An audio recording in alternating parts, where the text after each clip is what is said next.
Welcome back, dear students. Myself Pushpa teacher. I'll be discussing about chromosomal theory of inheritance. Now, what do we understand by chromosomal theory of inheritance? किस तरीके से chromosomes ने उनका important role play किया है inheritance के अंदर. Inheritance यानी जब एक जनरेशन से दूसरे जनरेशन कैरेक्टरिस्टिक्स पास ऑन होते हैं तो उस चीज़ को हम क्या बोलते हैं, इनहेरिटेंस. इससे पहले हमें जॉर्ज मेंडल ने कुछ पॉस्टुलेट्स और कुछ उनके एक्सपेरिमेंट्स के थ्रू कुछ उन्होंने कंक्लूजन्स दिए थे कि there are certain factors which are been responsible for passing of characters from one generation to another generation.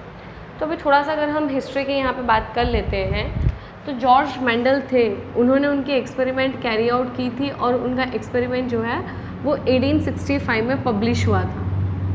Okay, ये किसकी बात कर रहे हैं हम, जॉर्ज मेंडल की बात कर रहे हैं. जॉर्ज मेंडल का जो एक्सपेरिमेंट है वो 1865 में पब्लिश हुआ था, was published by Mendel. But ये उतना ज़्यादा हाई लेवल पे पब्लिश नहीं हुआ था. इनके रीजंस हमने डिस्कस कर लिए थे कि क्यों इनका एक्सपेरिमेंट जो है वो एक्सेप्ट नहीं किया गया था. After his death he died in 1884.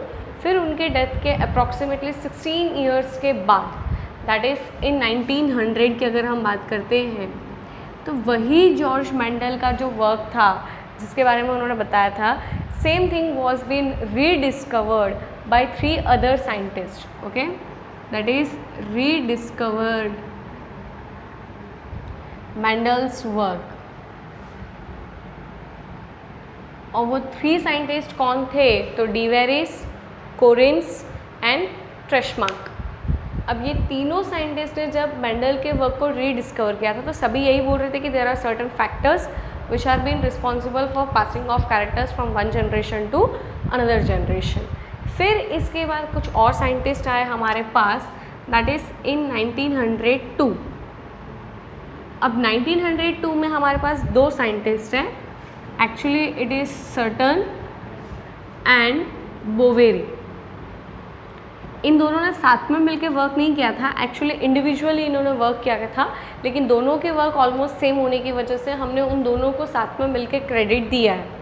अब क्यों 1902 में इन्होंने चीज़ों को और अच्छे से डिस्कवर की है, तो before that microscope, that is electron microscope का डिस्कवर हो चुका था. इसी की वजह से सर्टन एंड बोवेरी जो है वो सेल के स्ट्रक्चर को पूरी तरीके से देख सकते थे. एंड वो सेल के स्ट्रक्चर के साथ साथ उनके अंदर जो क्रोमोसोम्स प्रेजेंट है उन क्रोमोसोम्स का बिहेवियर किस तरीके से होता है, ये सारी चीज़ें वो हमें एक्सप्लेन कर पाए. क्योंकि ये सारी चीज़ें वो हमें एक्सप्लेन कर पाए, उसी से हमें पता चला दैट जीन्स जो एक जनरेशन से दूसरे जनरेशन पास ऑन होते हैं, that's only because of chromosomes. तो इन 1902 सर्टन एंड बोवेरी ने एक एविडेंस दिया कि जो भी कुछ हमने मेंडल ने बताया था उनके एक्सपेरिमेंट के through, it is absolutely 110% correct. Okay, तो सर्टन एंड बोवेरी के बारे में बोलेंगे तो Sutton and Boveri explain the inheritance of characters from one generation to another generation with the help of chromosomal movement during meiosis. इसीलिए क्योंकि chromosomes की वजह से कैरेक्टरिस्टिक्स पास ऑन हो रहे हैं, इस थियोरी को हम क्या बोलते हैं, chromosomal theory of inheritance. Clear, समझ में आ गया यहाँ तक. तो अब हमें ये चीज़ डिस्कस करना है कि जैसे जॉर्ज मेंडल ने क्या बोला था और सर्टन एंड बोवेरी ने क्या बोला था. हम रीडिस्कवर्ड वर्क जो किया गया था मेंडल्स का, उन 3 साइंटिस्ट के बारे में नहीं बात कर रहे क्योंकि इनिशियली तो ये चीज़ हमें मेंडल ने दी थी. तो अब अगर मैं बात करूँ जैसे कि मेंडल्स के वर्क की एज वेल एज अगर मैं बात करूँ यहाँ पे किसकी, सर्टन एंड बोवेरी की, राइट. तो हमारे पास 2 चीज़ें प्रेजेंट हैं. क्लियर. तो मेंडल ने क्या बोला था, Mendel has told us, 3 he postulates है, बहुत इजी पॉस्टुलेट्स है जो आपके बुक में टेबुलर फॉर्म में दिए हुए. मेंडल हैज़ सेड कि alleles, that means we are talking about genes. Alleles किसको बोलते हैं, that they are the pair of genes and these genes are present in pair. Clear. Similarly Sutton and Boveri जब उन्होंने पूरे nucleus को study किया cell का electron microscope के नीचे, for their surprisingness they found that chromosomes यहाँ पे हम जीन्स के पैर को क्या बोलते हैं, अलील्स, तो यहाँ पे क्रोमोसोम्स को हम यूजुअली बोलते हैं homologous chromosomes. Homologous chromosomes are present in pair, तो it is one and only the same thing, right. ये भी पैर में प्रेजेंट है तो वो भी पैर में ही प्रेजेंट है। अब सेकेंड पॉइंट अगर हम मेंडल के वर्क की बात करते हैं तो मेंडल ने हमें क्या बोला है कि अलील्स मतलब जो जीन्स जो है, तो अलील्स गेट सेपरेटेड, ये फर्स्ट पॉइंट हो चुका है हमारा। सेकेंड पॉइंट की हम बात कर रहे हैं, alleles gets separated during gamete formation. कब? गैमेट फॉर्मेशन मतलब क्या होगा उस टाइम पे, मियोसिस होगा। तो मियोसिस होने की वजह से, अब मियोसिस में एग्जैक्टली क्या हो रहा है कि जो मेरे पास पर्टिकुलर कैरेक्टर के जीन्स प्रेजेंट है, सपोज मेरे पास अभी कैरेक्टर हाइट की मैं बात कर रही हूँ, तो मेरे पास अभी ये जीन्स प्रेजेंट है।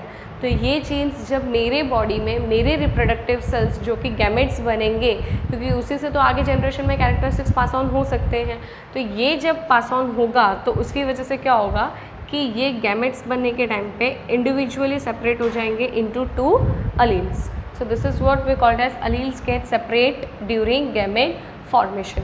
अब सेम चीज़ हमें यहाँ पे भी देखने मिल रहा था during chromosomes, that is Sutton and Boveri.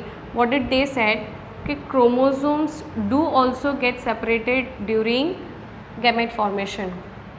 Chromosomes also get separated during gamete formation.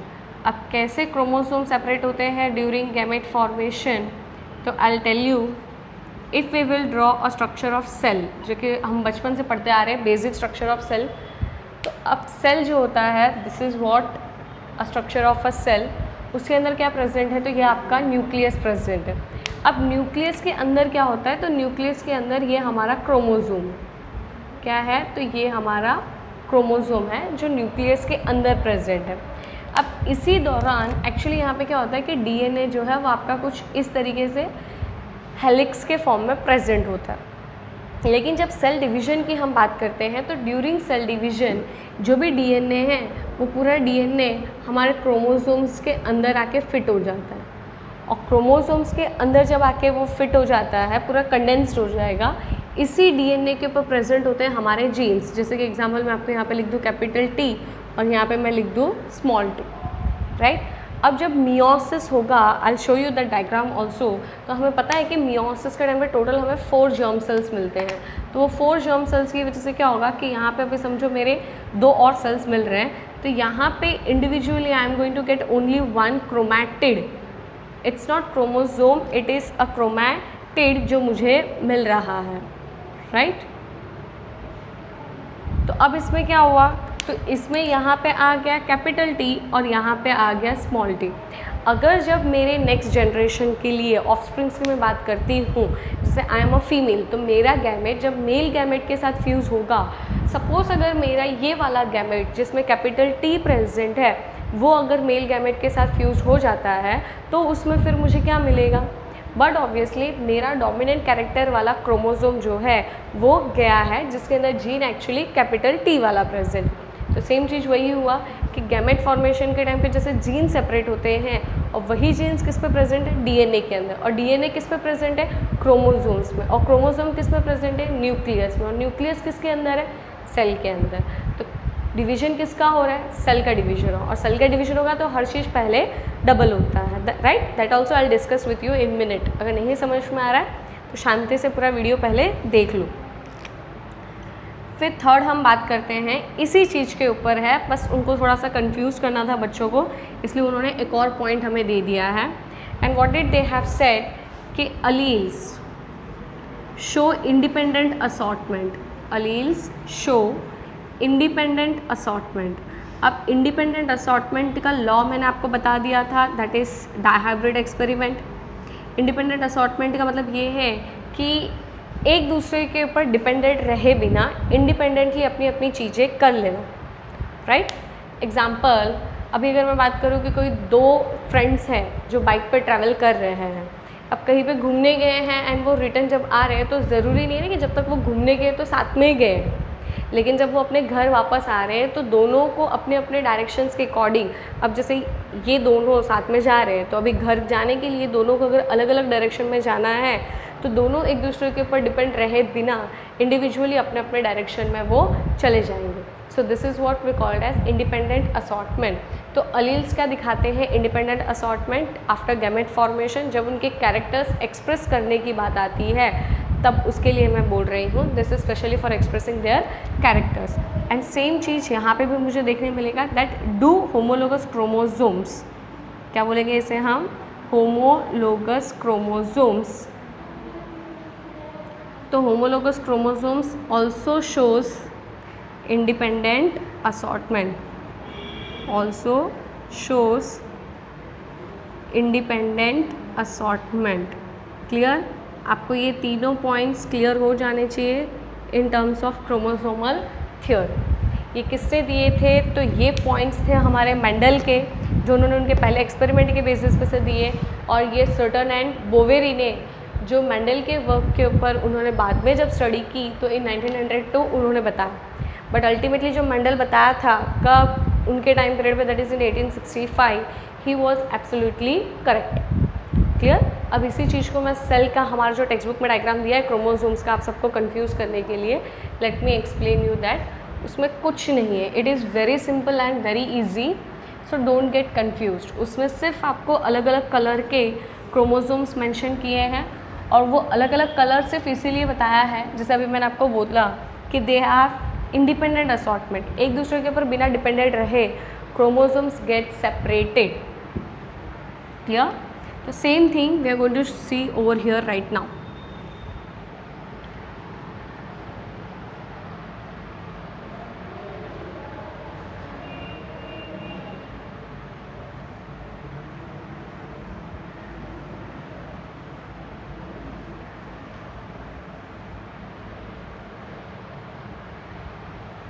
अभी हम किसकी बात कर रहे हैं? तो यूजुअली हम बात कर रहे हैं मियोसिस की, राइट? तो जब भी हम मियोसिस की बात करते हैं तो हमारे पास ऐसे तो एट द एंड 4 सेल्स मिलते हैं, हम यहाँ पे 2 सेल से शुरू करते हैं। So this is 1 cell and this is going to be the another cell. And जब भी सेल साइकिल स्टार्ट होता है हमने डिस्कस किया है 11th स्टैंडर्ड में meiosis and mitosis cell cycle आपने पढ़ा था। तो जब भी कोई भी सेल साइकिल स्टार्ट होगा it will always start from G1। G1 का मतलब है इट इज़ गैप 1 फेज़। अब गैप 1 फेज़ में यूजुअली मैं ये किसकी बात कर रही हूँ? मियोसिस की। तो यहाँ पे मेरे पास क्या प्रेजेंट है? तो I have a chromosome and कुछ इस तरीके से भी प्रेजेंट है। ठीक है, this is again one of the unit of chromosome. Actually हमें पता है कि chromosomes are made up of chromatids. तो क्रोमैटिड्स के बने हैं, अभी भी यहाँ पे सेल्स के अंदर क्या है? क्रोमैटिड है।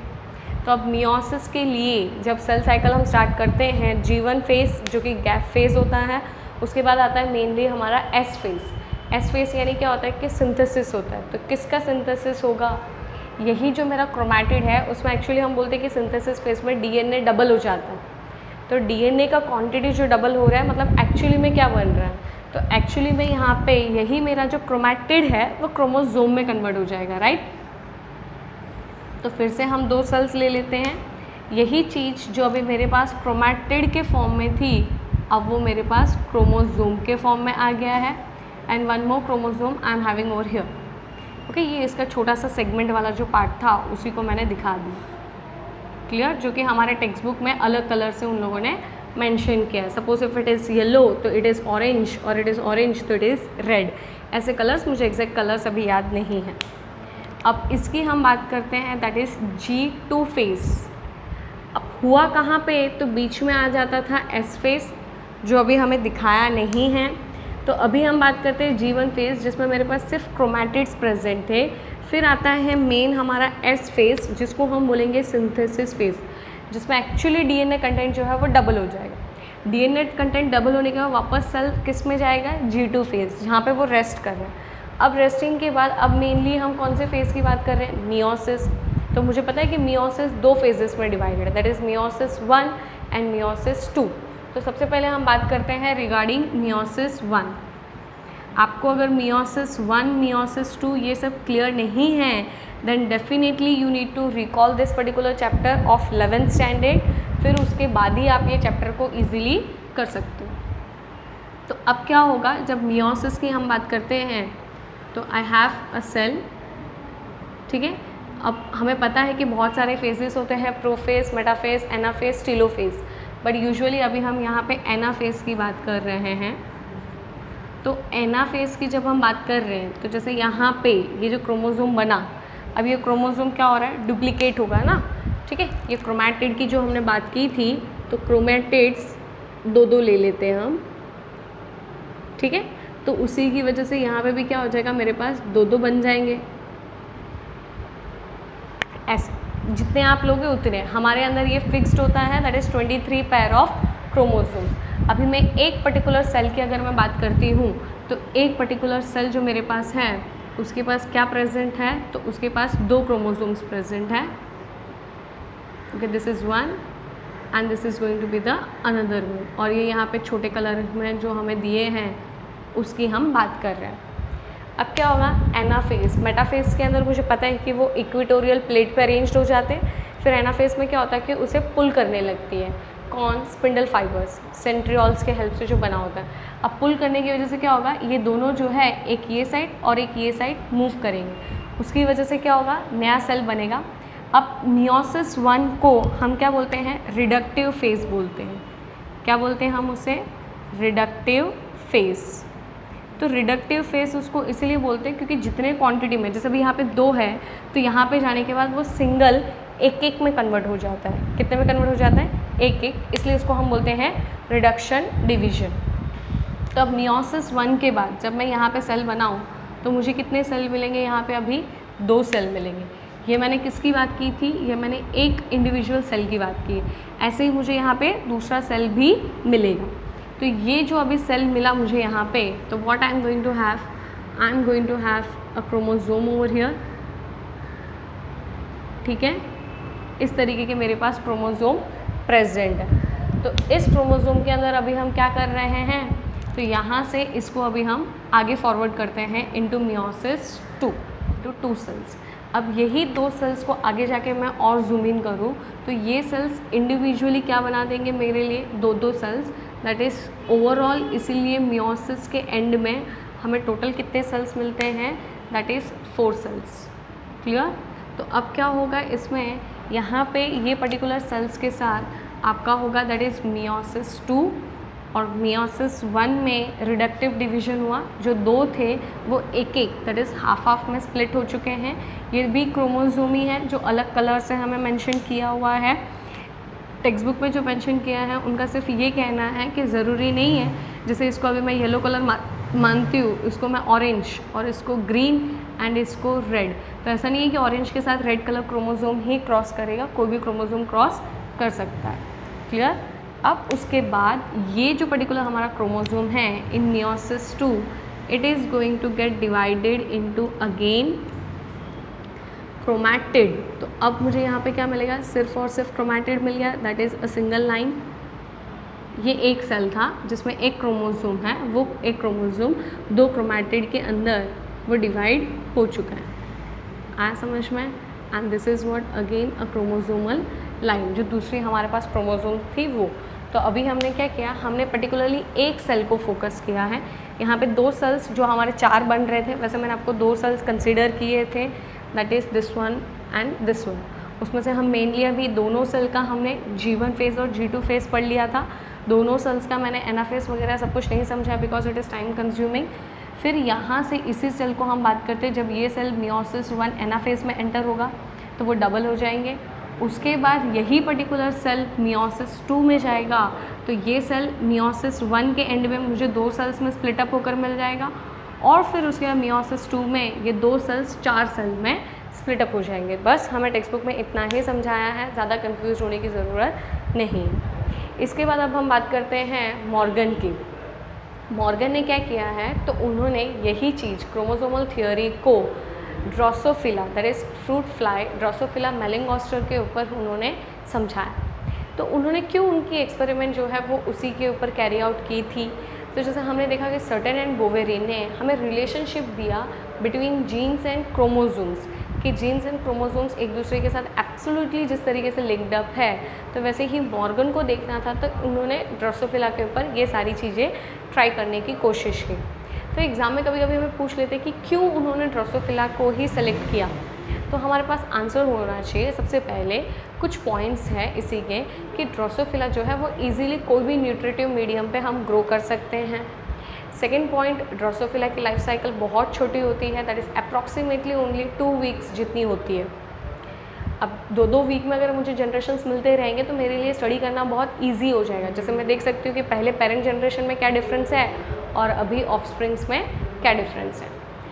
थर्ड, एक बार जब हम उनको ब्रीडिंग करवाते हैं, that is one time breeding will gives you a large number of offsprings, मतलब बहुत ज़्यादा नंबर ऑफ ऑफस्प्रिंग्स भी हमें मिल जाते हैं। तो अभी तक कितने पॉइंट्स पढ़े हमने? 3 पॉइंट्स पढ़े। पहला पॉइंट हमने ये पढ़ा कि it can be easily grown on a nutritive medium. Second हमने बोला कि that it gives large sampling size, and third we have said कि its life cycle is very small of only approximately 2 weeks. फिर इसके बाद वाले point की अगर हम बात करते हैं तो उनके अंदर डिफ्रेंशिएशन करना बहुत ईजी है मेल एंड फीमेल के अंदर, because females are larger than the males, तो इजीली हम आइडेंटिफिकेशन कर सकते हैं। इसके बाद नेक्स्ट पॉइंट, उनका ब्रीडिंग हम थ्रू आउट द ईयर कर सकते हैं। This is one of the best suitable thing. किसी को भी एक्सपेरिमेंट करना है तो वो पूरे साल कभी भी कोई भी कंडीशन की वेट करने की ज़रूरत नहीं है, वो पूरे साल में कभी भी ब्रीडिंग कैरी आउट कर सकता है। नेक्स्ट, इनके ब्रीडिंग करने के लिए आफ्टर ब्रीडिंग जो लार्ज सैम्पलिंग साइज़ हमें मिलती है तो उसे हम एक इनसाइड द कंटेनर, एक बॉटल के अंदर भी अगर हम भर के रख देते हैं तो उस बॉटल के अंदर भी इजीली हम उनका रेयरिंग, यानी कैटल रेयरिंग जैसे हम बोलते हैं वैसे फ्रूट फ्लाइज का रेयरिंग हम कर सकते हैं। अब ड्रोसोफिला को मैम ने क्या बोला? फ्रूट फ्लाई बोला। क्यों मैंने इसको फ्रूट फ्लाई नाम दिया है? बिकॉज ये फ्रूट फ्लाइज ईजिली हमें हर लोकेशन पे लोकेटेड होते हैं, बहुत ईजीली अवेलेबल है। क्यों? कि जैसे कोई मैंगो है, कोई बनाना है, अगर वो पक जाता है तो वहाँ पे भी मुझे इजीली ये फ्रूट फ्लाई मिलता है। तो एग्ज़ाम में आपको पूछते हैं कि why did Morgan has experimented chromosomal theory only on Drosophila, that is Drosophila melanogaster. तो आपको ये सारे पॉइंट्स पता होना चाहिए। ओके, आज के लिए इतना ही बस। Thank you.